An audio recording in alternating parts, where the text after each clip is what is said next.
As a facilitator or instructor for a Performance Matters course, when you get to the end of your session or series of sessions or courses, you're going to want to do a few housekeeping items to close out the course. Start by going to the instructor page. Once you click on the instructor page tab, you should open a page up that looks like this. You'll see a color coded bar at the top that will give you some information about things that you need to take care of. For example, I have 3 sections that I don't have attendance recorded for. This is definitely an area or issue that I want to address.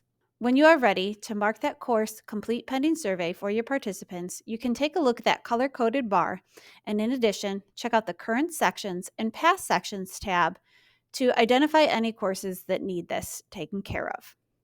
Once you have done that, you can scroll down until you get to the waffle icon on the left, and this will take you right to your roster page of the course. Here, you can identify a few items worth noting as far as closing out a course. The first button I'd like to point out is the Manage Credit button. This button identifies a few things that you may be interested in as a facilitator.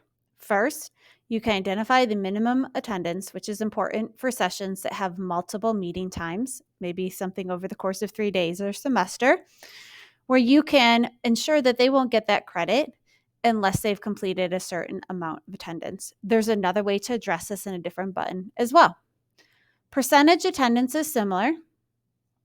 And then there's a manual credit option. So let's say you have a couple sections in a course. So let's call it Superheroes Course 101, and you have 3 different sections. And maybe somebody only attended for the 5 sessions of your Superheroes course.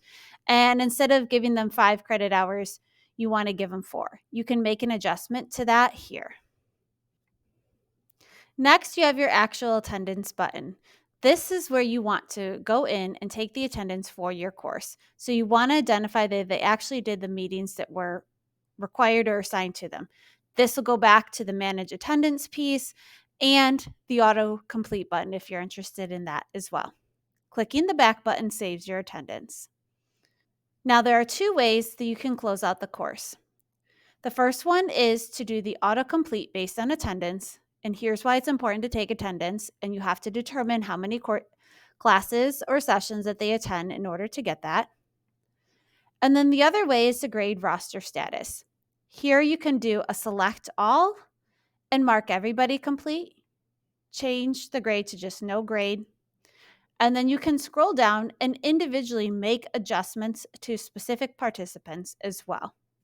Notice over here on the right-hand side, the credit hours all show what I originally assigned this course.